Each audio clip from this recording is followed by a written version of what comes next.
Friday, April 7th, it's the call up, and we've got every single minor league team playing at this point, right? I think the rest of the teams that have not played in double A, maybe low A, will play today, a little bit after we record. And we're finally 100% underway of the minor league season. I'm Aram Layton. He's Jack McMullen. And we've got a lot to talk about. We're going to prime you on the most loaded minor league rosters because from AAA all the way down to low A, there are some really talented rosters in terms of prospect intrigue.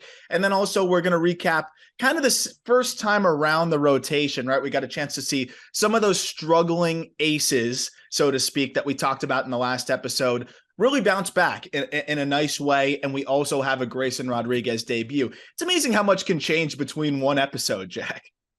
Yeah, good morning. How are you? I'm good. No, I mean, it's awesome, man. Like, we couldn't be more back, which is great. And like you've got a G-Rod debut. You've got a Bryce Terang grand slam that we haven't hit on yet. And you've got minor league opening day for everybody. Happy belated opening day to, I want to say like 75% of like high A and double A teams. Yep. And then all of a sudden, like now we've got the 25% that wanted to hold off for another day. I have no idea why that makes any sense, but everybody's getting going. Like Tink Hence just threw last night, man. That's really cool. I love that. I missed like the 4-inning spurts of Tink Hence throwing one hit shutout ball. Yeah, and I'm hoping we'll stretch it to like 4 1/3, 4 2/3, and it's funny because that's like 60 pitches. Yeah, which I get it. They want to be careful with Tink, but like, man, I just want to see that guy go 7. Like it's so effortless. I'm so excited. And it was Emmanuel Rodriguez that he kind of carved up. So it was a cool matchup. So even in the lower levels, you get these high profile matchups, and yeah, they're not imminent big leaguers, but it's a really good way to be able to gauge how good these guys are, because a lot of times in the lower levels, you get the really talented prospects kind of beating up on, to be fair, a lot of guys that won't really make it to the next step or really succeed at the next step. So whenever you get these opportunities to get Emmanuel versus Tink, you want to lock in a little bit more. It's not the same as double and triple where, most of, the players that are kind of fringy and being able to play in the upper levels have probably been trimmed out at that point. You know what it is? Like lower level minor league baseball is college basketball, and upper level minors are the NBA, where like Cam Thomas can give you the work in AAA. You know what I mean? Like you can have a random guy have a 2-homer day in double AAA because they've earned that. Like they have succeeded at every level versus like, you get to low high A, you may have a 26, 27-year-old guy that's been out of college for 4 years and it's just not really working. And this is his last breath. Yeah. So you're seeing like this NBA bona fide prospect like a Brandon Miller go up against a mid-major guy. And it's like, wow, that one's so much better than the other one. And you see that very clearly in high A and in low A. And that's why it's really hard to evaluate, a lot of these guys at the lower levels. And then you got to kind of just look at everything in a vacuum. But we're going to break some of that down and also kind of compare them to themselves, because we'll start with some of the guys that stood out yesterday. I want to start with one guy that we probably wouldn't have discussed if he didn't go 4 innings. And it really was exciting for me to see and talk about comparing him to himself. Maddox Bruns, first round pick by the Dodgers in 2021. The guy walked 20% of batters last year. And I don't think the Dodgers were sounding the alarm. This was a big lefty that they knew was going to be a project. And he never threw more than 3 2/3 innings last year. And I don't think he had many outings where he walked less than 2. Even in his 2-inning spurts, it was always multiple walks. He comes out last night or yesterday, I don't remember exactly what time the game was, but goes 4 innings, strikes out 7. And mind you, he's never gone 4 innings, strikes out 7, only walks 2, and everything just looked better. His mechanics looked more repeatable. He just looked more confident. He had a rhythm out there on the mound that I haven't really seen from him.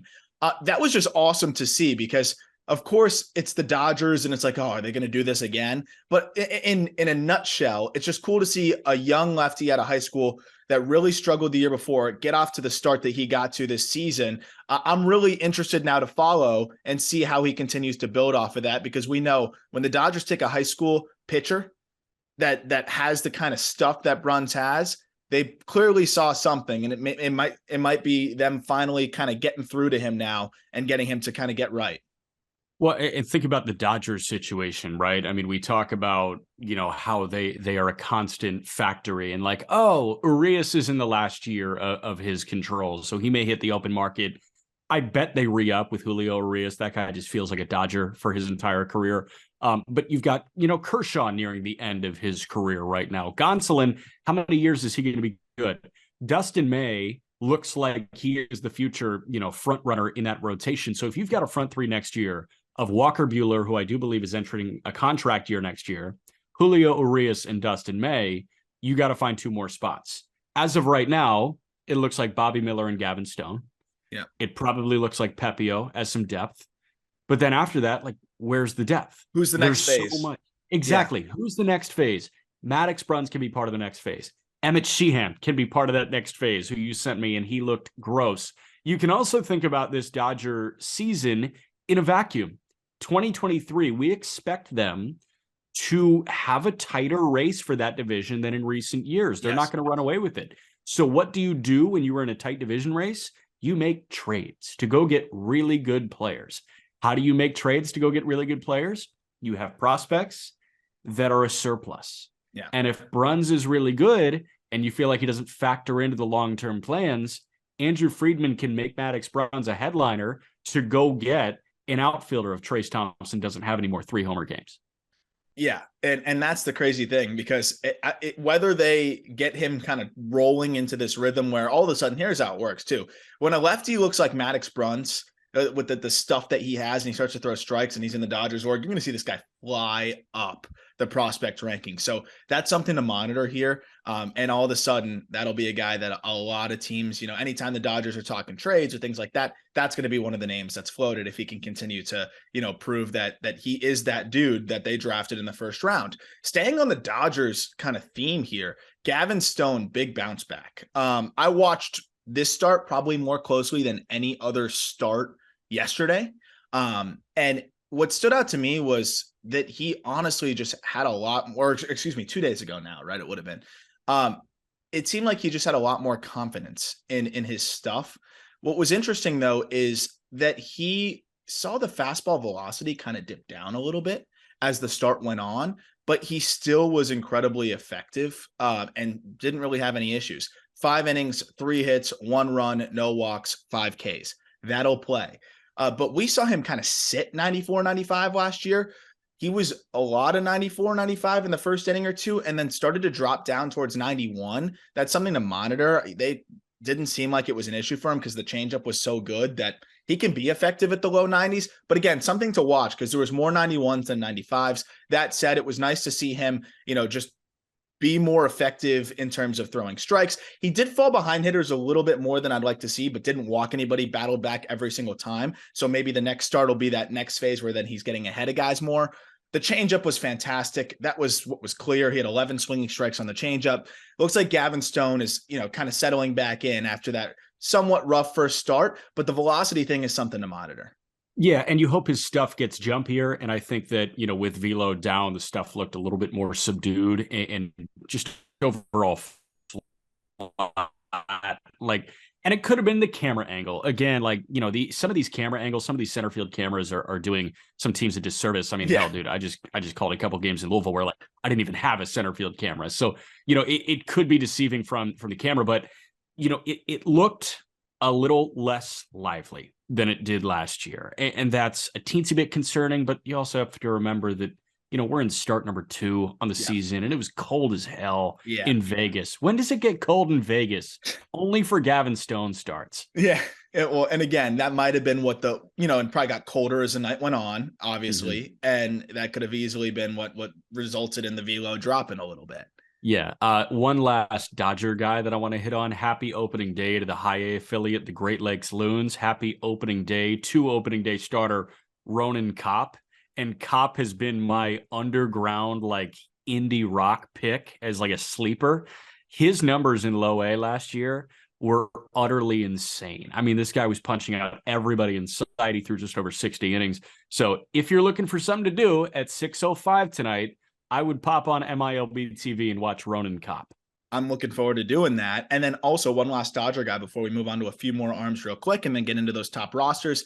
Emmett Sheehan was absolutely disgusting last night. And this is a name to watch. We've talked about him as a breakout candidate. Right-handed pitcher that is just similar to Gavin Stone, has just a nasty changeup, fastball jumps. He could not have been much better the other night. So this is another guy that just is really has a chance to climb through this system very quickly and be an absolute force for them as well. So it's just amazing that the kind of pitching top to bottom that they have here in this Dodgers org, and for Sheehan to get off to the start that he got off to.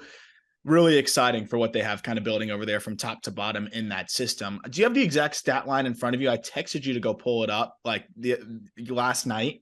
And for whatever reason, I thought I had it in front of me and I lost it. Do you know what Emmett did last night? Because I don't want to butcher the exact stat line because it was pretty ridiculous. Yes. Emmett Sheehan went, as a massive ad pops up on MILB.com. Emmett Sheehan, 5 innings, no hits, no runs, struck out 8, didn't walk anyone. Only runner that reached base was a hit by pitch. He threw 63 pitches in 5 innings. That's as good as it gets in the Dodger org. That's a joke. So there you go. Like, that was a disgusting outing from him. Couple more guys. Andrew Abbott had one of the best outings I've seen in a long time. I'm desperately waiting for some of the data on that outing, because we don't really have any of the pitch speeds and really anything beyond just the surface level stats. But he went 4 2/3. This is a Reds prospect, by the way. 4 2/3, no hits, no runs, 1 walk, 11 Ks. He faced 15 batters, struck out 11 of them, walked 1. The other 3 flew out. That is one of the best minor league opening days I can ever remember. This is one of the best minor league outings I've seen in a while. 79 pitches to do what he did there. Andrew Abbott, I want to see if the velo ticked up, because that's something that he's done in the past. He's kind of seen that tick up. The stuff is unique because it plays up from his tough release point. Fastball has some jump. That's an insane outing from Andrew Abbott against a pretty good Rocket City lineup. The only guy that swung it well in that game was Zach Neto, who looks fantastic again.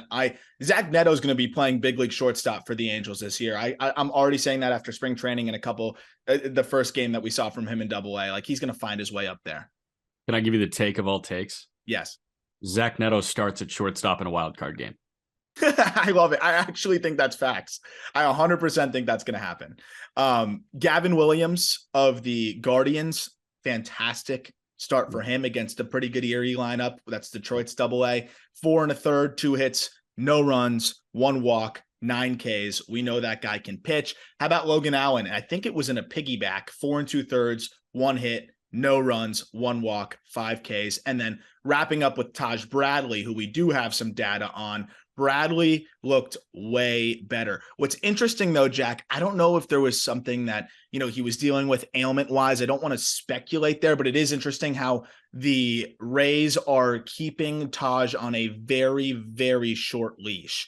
He goes 5 innings. He was very efficient against the Marlins' weaker AAA affiliate. It's not a very good lineup over there, but there are a lot of former big leaguers kind of mixed in there. But he goes 5 innings. And was really sharp. 5 innings, 2 hits, 1 earned run, 4 strikeouts, and no walks. Fastball averaged right around 96 miles an hour. And that was the thing, is the velocity looked a little bit more sustainably high. But I believe he only threw 51 pitches. So we had 55 pitches in the debut, 51 pitches here again. It seems like they're really easing Taj Bradley into this season. Not sure why, but regardless, it was really nice to see him bounce back, pound the strike zone here. The fastball was jumping. The slider was gross. It's more of a cutter at 90 to 91. He was getting whiffs on that. And he even mixed in a couple good splitters, which is the big X factor for Taj Bradley, I think, to be that number 2, number 3 type starter at the big league level. Yeah, I think Taj, it's going to be really interesting to monitor what he does start by start. Because I think all of a sudden, like with the snap of a finger, we're going to get 10 starts into his season. We're already 2 in, and we've seen 2 different Taj Bradleys. And the reason I say all of a sudden we're going to get 10 starts in is because we're not going to be on call-up watch for Taj Bradley. How do you work with no urgency? This is a guy that is probably major league ready, but there's no room. And the Tampa rotation 2 times through now, time and a half through now, has been so ridiculously good. Who do you take out? Drew Rasmussen's the 4, man. Like there's nobody to take out of this rotation, and they're without Glasnow still, who's working his way back. So when Glasnow comes through Durham on a rehab assignment and goes up, that could make Taj Bradley really frustrated. What I appreciate is his stuff looked really electric because there is no urgency here. Like he could mail it in for 10 starts and then ramp it up in the summer when, you know, somebody has to skip a turn through the rotation and he maybe makes his major league debut. I think that he is going to be a really interesting guy to monitor in terms of, you know, overall like energy. I'd say pitch count is something to monitor too. I bet that pitch count climbs as we get deeper in, and maybe when we hit May, he's up to 80 or 90 pitches in an outing. But yeah, man, I mean, Taj is in a really weird situation right now. Yeah, I mean, it's trouble in paradise, right? You've got one of the best organizations when it comes to pitching development. They're loaded at the big league level, but you know what happens, man? Injuries, unfortunately. And whether it's in a swingman role, some sort of role, Taj could really thrive in that swingman role, multi-inning relief. I think he could be a dog for them with that fastball slider combination.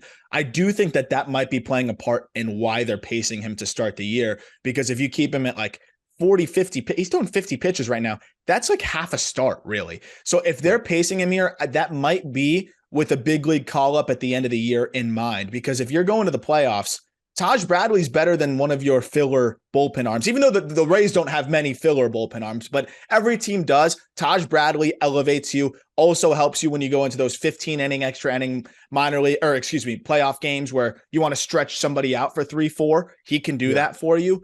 I think that might be why they're pacing him. So it is interesting to see, but he really bounced back in a big way. One last guy that's not really a minor leaguer anymore. Congratulations to Grayson Rodriguez, who gets the promotion. Really interesting how that all shook out after Elias, says what he said. Grayson comes out, pitches in the minors in AAA, doesn't look any better than what he looked like in spring training. And then injuries happen, he gets promoted. That's why it's super weird to say what he said, but we don't need to get into Mike Elias. We talked about that on the Just Baseball show. That said, Grayson looked fantastic in his big league debut the other day against the Rangers and dueling across from none other than Jacob deGrom. Grayson of the Orioles went 5 innings, 4 hits, 2 runs, 1 walk, 5 Ks. Fastball averaged 96.6 miles per hour. He settled in as the game went on. His poor father looked like he was going to vomit the entire game. You could just tell the kind of bond that they have there. That was so flippin' awesome to see them hug after the game. That was special stuff. But every time they cut to his dad, I was like, give the guy a break. This guy, don't stop showing him, because he looked like he was in distress. Mr. Rodriguez, you don't need to worry. Your son's going to be very good for a long time. Good. He's going to be very good. He might have some bad starts here and there. Your son's going to be very good for a long time. I don't know what it's like to be a father in that situation, but Mr. Rodriguez, he's going to be okay. I promise. It was so fun to watch, man. That was a really, really impressive start, especially after a shaky first where he threw 20 plus pitches, really settled in there. Yeah, 100%, man. I thought he was impressive. Like, that's the one word that I would use to describe that outing, because we see so many marquee prospects come up and just nibble, and it felt like he wasn't in the business of nibbling. I think that he was probably pitching with some controlled anger at the situation, which is beautiful. Like, you get up and you say, I'm a badass MF. Like, I'm going to go carve through a major league lineup just to flip off the front office that said that. Like, yeah. And he did that. If you channel that vengeance towards your general manager effectively, I mean, you're probably looking at a very good pitcher. Yeah. And Grayson's a pro's pro. Didn't say a word, just went out there and just shoved. But I'm sure he had that chip on his shoulder saying, I should have been here from the first time around the rotation, and here's why. And that's exactly what he showed. So unfortunately, he is not on, unfortunately, he's not on the Norfolk roster, which is one of the best rosters that we're going to talk about here. So you want to fly through, or anything else you want to talk about real quick before we fly through these loaded minor league squads? Real quick, Luis Ortiz looked awesome. Oh, I'm so sorry. Yes. No, you're good. 4 2/3, 7 punch outs, 1 run, 3 hits, 1 walk. Command was so much better for Ortiz in start 2 than start 1, and he bullied the shit out of Matt McLain for an at bat. He fell behind. Who's been great? Awesome. McLain has been really fun to watch these first couple of days. Also, Joey Votto just cannot hit any Pirates prospects right now. Like Priester, Punch Out City. Ortiz, Punch Out City. Been really weird. But Ortiz, 3 straight sliders, 2 swings and misses, 1 take to punch out McLean. It was awesome. One last game, St. Paul and Iowa. It was 35 degrees at time of first pitch. Edouard Julien, opposite field, a homer in the bottom of the first. Matt Mervis hit an 113-mile-an-hour homer. That game was on crack, and it was so much fun to keep tabs on. Grand slam that got out in about half a second from Merv. I mean, that was a shot. Ortiz, if he has that sinker, two-seam, and then the slider kind of tunneling off each other, it's a nightmare. And I'm excited to see him at the big league level pretty soon too.